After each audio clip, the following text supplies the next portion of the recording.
वक्रतुंड महाकाय सूर्यकोटि समप्रभा निर्विघ्नं कुरु मे देव सर्व कार्येषु सर्वदा। बोलिए गणपति भगवान की जय।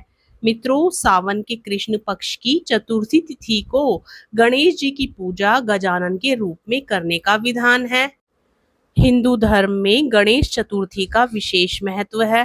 हर मास के कृष्ण और शुक्ल पक्ष में एक एक गणेश चतुर्थी पड़ती है और हर एक का अपना महत्व है। ऐसे ही श्रावण मास के कृष्ण पक्ष की चतुर्थी को संकष्टी चतुर्थी का व्रत रखा जाता है।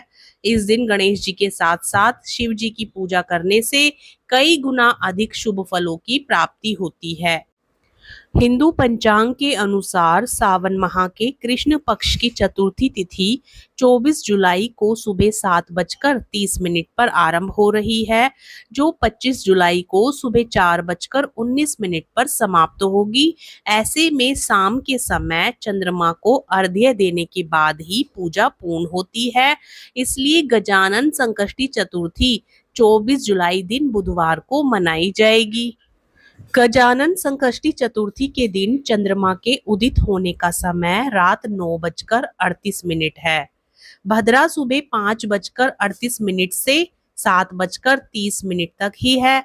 इस भद्रा का वास पृथ्वी पर है, इसलिए इस अवधि में किसी भी प्रकार के शुभ काम ना करें। इस साल सावन संकष्टी चतुर्थी के दिन काफी शुभ योग बन रहा है।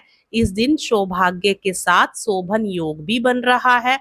आइए जानते हैं किस विधि के साथ भगवान श्री गणेश की पूजा अर्चना की जाए ताकि हर मनोकामना पूर्ण हो।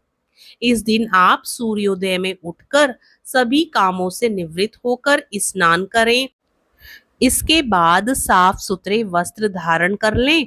अब गणेश जी के समक्ष जाएं और हाथों में एक फूल और कुछ चावल लेकर व्रत का संकल्प ले लें। अब एक तांबे के लोटे में जल, सिंदूर और फूल डालकर सूर्य देव को अर्घ्य दें। इसके बाद गणेश जी की पूजा करें। सबसे पहले गणेश की शुद्ध पानी और पंचामृत से अभिषेक करें। इसके बाद भगवान को नए वस्त्र, श्रृंगार आदि पहनाएं। अब चंदन, सिंदूर, फूलमाला, अक्षत आदि लगाने के बाद मोदक, लड्डू, मौसमी फल आदि चढ़ाने के बाद घी का दीपक और धूप जला ले। इसके साथ ही संकष्टी व्रत कथा का पाठ अवश्य करें। हमारे चैनल पर संकष्टी चतुर्थी की व्रत कथा सुनाई जाएगी, तो जो लोग नए हैं वो चैनल को सब्सक्राइब जरूर कर ले। गणेश चालीसा, गणेश मंत्र के बाद गणेश आरती कर ले, फिर भूल चूक के लिए माफी मांग लें। इसके बाद शाम के समय दोबारा पूजा करके चंद्रमा को अर्घ्य देने के साथ पूजा कर ले। कथा के अनुसार ऋषिगण पूछते हैं कि हे स्कंद कुमार, दरिद्रता, शोक, कुष्ठ आदि से विकलांग, शत्रुओं से संतप्त, राज्य से निष्कासित, राज सदैव दुखी रहने वाले, धनहीन, समस्त उपद्रवों से पीड़ित, विद्याहीन, संतानहीन, घर से निष्कासित लोगों, रोगियों एवं अपने कल्याण की कामना करने वाले लोगों को क्या उपाय करना चाहिए जिससे उनका कल्याण हो और उनके उपरोक्त कष्टों का निवारण हो। यदि आप कोई उपाय जानते हो तो उसे बताइए। तब स्वामी कार्तिकेय जी ने कहा, हे ऋषियों, आपने जो प्रश्न किया है उसके निवारणार्थ मैं आप लोगों को एक शुभदायक फल बतलाता हूँ, उसे सुनिए। इस व्रत के करने से पृथ्वी के समस्त प्राणी सभी संकटों से मुक्त हो जाते हैं। यह व्रत महापुण्यकारी एवं मानवों को सभी कार्यों में सफलता प्रदान करने वाला है। विशेषतया यदि इस व्रत को महिलाएं करें तो उन्हें संतान एवं सौभाग्य की वृद्धि होती है। इस व्रत को धर्मराज युधिष्ठिर ने किया था। पूर्व काल में राजच्युत होकर अपने भाइयों के साथ जब धर्मराज वन में चले गए थे, तो उस वनवास काल में भगवान श्री कृष्ण ने उनसे कहा था। युधिष्ठिर ने भगवान कृष्ण से अपने कष्टों के शमनार्थ जो प्रश्न किया था उस कथा को आप श्रवण कीजिए। युधिष्ठिर पूछते हैं कि हे पुरुषोत्तम, ऐसा कौन सा उपाय है जिससे हम वर्तमान संकटों से मुक्त हो सके। हे गदाधर, आप सर्वज्ञ हैं, हम लोगों को आगे अब किसी प्रकार का कष्ट ना भुगतना पड़े, ऐसा उपाय बताइए। स्कंद कुमार जी कहते हैं कि जब धैर्यवान युधिष्ठिर विनम्र भाव से हाथ जोड़कर बारंबार अपने कष्टों के निवारण का उपाय पूछने लगे, तो भगवान श्री कृष्ण ने कहा कि हे राजन, संपूर्ण कामनाओं को पूर्ण करने वाला एक बहुत बड़ा गुप्त व्रत है। हे युधिष्ठिर, इस व्रत के संबंध में मैंने आज तक किसी को नहीं बताया है। हे राजन, प्राचीन काल में सतयुग की बात है कि पर्वतराज हिमाचल की सुंदर कन्या पार्वती ने शंकर जी को पति रूप में प्राप्त करने के लिए गहन वन में जाकर कठोर तपस्या की, परंतु भगवान शिव प्रसन्न होकर प्रकट नहीं हुए। तब शैलतन्या पार्वती जी ने अनादिकाल से विद्यमान गणेश जी का स्मरण किया। गणेश जी को उसी क्षण प्रकट देखकर पार्वती जी ने पूछा कि मैंने कठोर दुर्लभ एवं लोमहर्षक तपस्या की, किंतु अपने प्रिय भगवान शिव को प्राप्त ना कर सकी। वह कष्ट विनाशक दिव्य व्रत जिसे नारद जी ने कहा है और जो आपका ही व्रत है, उस प्राचीन व्रत के तत्व को आप मुझसे कहिए। पार्वती जी की बात सुनकर तत्कालीन सिद्धिदाता गणेश जी उस कष्टनाशक शुभदायक व्रत का प्रेम से वर्णन करने लगे। गणेश जी ने कहा, हे अचल सुते, अत्यंत पुण्यकारी एवं समस्त कष्टनाशक व्रत को कीजिए। इसके करने से आपकी सभी आकांक्षाएं पूर्ण होंगी और जो व्यक्ति इस व्रत को करेंगे उन्हें भी सफलता मिलेगी। श्रावण के कृष्ण चतुर्थी की रात्रि में चंद्रोदय होने पर पूजन करना चाहिए। उस दिन मन में संकल्प करें कि जब तक चंद्रोदय नहीं होगा मैं निराहार रहूंगी, पहले गणेश पूजन करके ही भोजन करूंगी।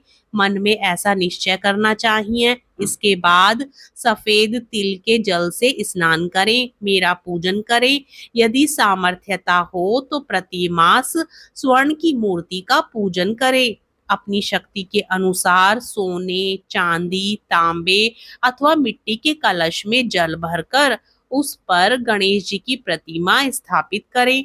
मूर्ति कलश पर वस्त्राच्छादन करके अष्टदल कमल की आकृति बनाएं और उसी मूर्ति की स्थापना करें। तत्पश्चात षोडोपचार विधि से भक्ति पूर्वक पूजन करें। मूर्ति का ध्यान निम्न प्रकार से करें। हे लंबोदर, 4 भुजा वाले, 3 नेत्र वाले, लाल रंग वाले, हे नील वर्ण वाले, शोभा के भंडार, प्रसन्न मुख वाले गणेश जी, मैं आपका ध्यान करती हूँ। हे गजानन, मैं आपका आवाहन करती हूँ।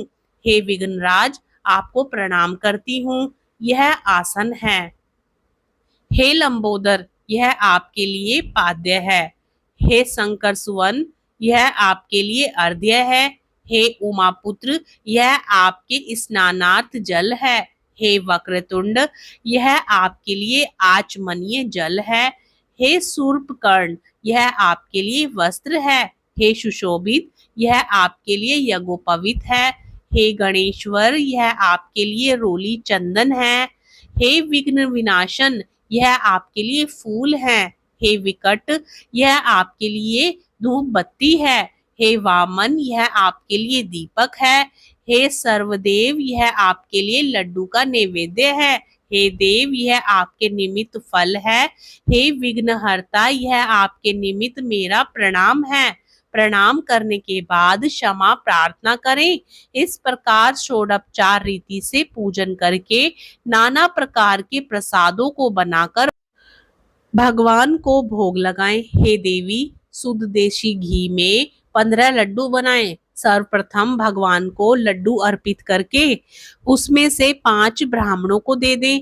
अपने सामर्थ्यता के अनुसार दक्षिणा देकर चंद्रोदय होने पर भक्ति भाव से अर्घ्य दें। तदंतर 5 लड्डू का स्वयं भोजन करें। फिर हे देवी, तुम सब तिथियों में सर्वोत्तम हो, गणेश जी की परम प्रियतमा हो। हे चतुर्थी, हमारे द्वारा प्रदत्त अर्घ्य को ग्रहण करो, तुम्हें प्रणाम है। निम्न प्रकार से चंद्रमा को अर्घ्य प्रदान करें। क्षीर सागर से उत्पन्न हे लक्ष्मी के भाई, हे निशाकर, रोहिणी सहित हे शशि मेरे दिए हुए अर्घ्य को ग्रहण कीजिए।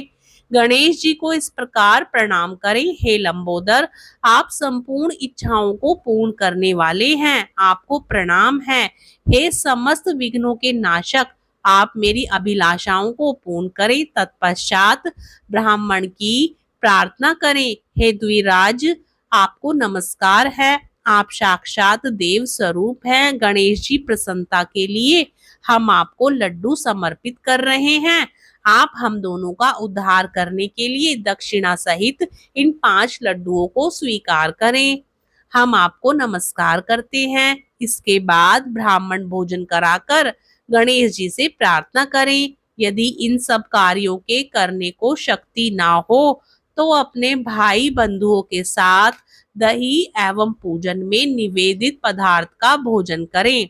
प्रार्थना करके प्रतिमा का विसर्जन करें और अपने गुरु को अन्न वस्त्रादि एवं दक्षिणा के साथ मूर्ति दें। इस प्रकार से विसर्जन करें। हे देवों में श्रेष्ठ गणेश जी, आप अपने स्थान को प्रस्थान कीजिए एवं इस पूजा के फल को दीजिए। हे सुमुखी, इस प्रकार जीवन भर गणेश चतुर्थी का व्रत करना चाहिए। यदि जन्म भर ना कर सके तो 21 वर्ष तक करें। यदि इतना करना भी संभव ना हो तो 1 वर्ष तक करें। 12 महीनों के व्रत को करें। यदि इतना भी ना कर सके तो वर्ष के 1 मास को अवश्य ही व्रत करें और श्रावण चतुर्थी को व्रत का उद्यापन करें। प्रेम से बोलिए श्री गणेश भगवान की जय, भगवान शिव शंकर की जय, माता पार्वती की जय। हर हर महादेव।